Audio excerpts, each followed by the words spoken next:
안녕하세요. 남매공작소의 디렉터 메이입니다. 제가 오늘 이렇게 카메라를 켠 이유는요. 바로 요거를 리뷰해 드리려고 합니다. 저는 매년 10월이 되면 가장 먼저 하는 일이 바로 이 책을 사서 읽는 건데요. 트렌드 코리아 2023을 드디어 완독했습니다. 사실 이게 이제 저는 이제 마케팅을 하기 때문에, 기획을 하기 때문에 트렌드를 정말 잘 알아야 해서 요 책을 읽는데, 그냥 제가 느끼기에는 이게 트렌드 분석도 정말 잘 해놨지만 이 책이 너무 유명하다 보니까 이 책을 기점으로 여기 나와 있는 내용들이 실제 트렌드로 만들어지는 이런 느낌을 참 많이 받아요. 그래서 이제 이 책을 사실 보기 싫어도 볼 수밖에 없는 운명인데, 오늘은 그래서 제가 이렇게 열심히 표시해가면서 읽은 이 트렌드 코리아 2023의 주요 내용들을 조금 같이 살펴볼 거고요. 어차피 이 책을 정말 궁금하신 분들이나 필요하신 분들은 직접 사서 저처럼 보실 거기 때문에 디테일한 내용을 하나하나 다루진 않을 거고요. 그냥 제가 이 책을 읽으면서 좀 체크해 놓은 현상이나 용어들 위주로 좀 제가 새롭게 알게 된 것들이나 뭐 조금 알아야 되는 것들 위주로 정리를 한번 해보도록 하겠습니다. 요게 2022년 리뷰가 반 정도 되고요. 나머지가 이제 내년 거에 대한 트렌드 전망이에요. 그래서 2022년 트렌드를 리뷰하면서 제가 체크해놨던 것들 먼저 공유해 볼게요. 잘 알려진 클래스 101이나 패스트 캠퍼스 같은 자기개발 플랫폼 이용 건수가 정말 확 폭발적으로 늘었다고 합니다. 2021년 상반기 대비해서 2022년 상반기에는 약 118%나 증가했다고 합니다. 그리고 이제 요거는 제가 식품 마케팅을 앞으로 또 하게 될 수 있기 때문에 메모를 해놓은 건데요. 국내에서 단백질 식품 시장 규모가 2018년 814억 원에서 2021년 3,364억 원으로 4배 이상 늘었다고 합니다. 그래서 실제로 이제 업계에서는 이제 2022년에 단백질 식품 시장이 4천억대 규모가 될 것이다라는 정도가 있을 정도로 전망이 굉장히 밝다고 합니다. 그래서 단백질 식품과 관련된 사업을 하는 분들 혹은 뭐 운동 관련된 사업을 하시는 분들은 이런 자료들을 좀 찾아가지고 마케팅에 활용하시면 굉장히 좋을 것 같아요. 그리고 조금 주의 깊게 봤던 것 중에 이제 엔데믹 블루라는 게 있어요.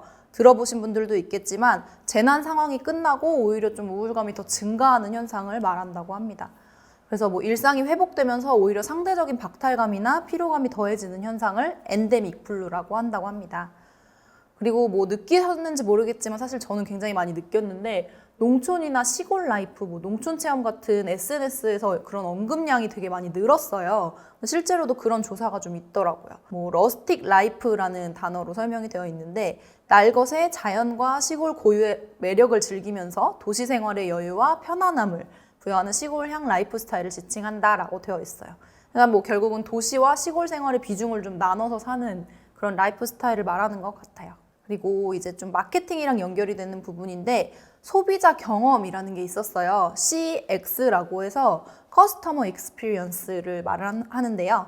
CX는 기업과 고객의 접점인 매장이나 제품, 점원, 앱 같은 소비자가 경험할 수 있는 총체적인 흐름을 얘기를 한다고 합니다. 그래서 제품이나 서비스를 인지하는 순간부터 구입하고 사용하고 뭐 수리해서 고쳐 쓰고 아니면 폐기하고 다시 구매하는 이런 소비자의 여정에 대한 부분이고, 이게 굉장히 중요해졌기 때문에 이 CX 관리를 잘 해야 된다라는 내용이 있었어요. 그리고 요즘에 뭐 오프라인에서 정말 많이 엑스배너 같은 것들로 많이 봤는데 NFT라는 게 있더라고요. 사실 이건 저는 많이 들어보긴 했는데 이렇게 자세하게 뜻을 알게 된 건 이 책을 통해서였어요. 대체 불가능 토큰이라는 뜻이고, 블록체인 기술을 활용해서 디지털 자산의 소유주를 증명하는 가상의 토큰이라고 합니다. 그러니까 뭐 일종의 가상의 진품 증명서라고 할까요? 그래서 이 보증서 개념이기 때문에 이 NFT가 앞으로도 굉장히 중요해질 것으로 보여집니다. 그리고 이제 뭐 그 외에는 내러티브 서사라는 게 있었는데, 내러티브가 브랜드와 만나면 미적, 제품적, 기술적 완성도를 넘어서 브랜드의 존재감을 어필하는 핵심 메시지가 된다라는 거고요. 이건 다른 말로 하면 뭐 스토리텔링이라고 할 수 있겠죠. 스토리텔링은 사실 강조되어 온 지 10년도 훨씬 넘었기 때문에 굉장히 중요하다는 건 모두가 잘 알고 있지만, 이 내러티브를 어떻게 나의 브랜드와 연결을 지어서 표현할 것이냐가 사실 관건이라고 할 수 있겠습니다. 그리고 마지막으로 제가 좀 눈에 띄었던 단어가 그린워싱이라는 게 있었어요. 요즘에 하도 친환경 바람이 엄청 불잖아요. 그래서 모든 브랜드들에서 다 자기들은 환경을 생각한다, 친환경이다 이런 어필을 많이 하는데 사실 이 그린워싱이라는 건 무늬만 친환경이다라는 뜻을 얘기한다고 해요. 제가 느끼기에도 이런 기업들이 되게 많았었거든요.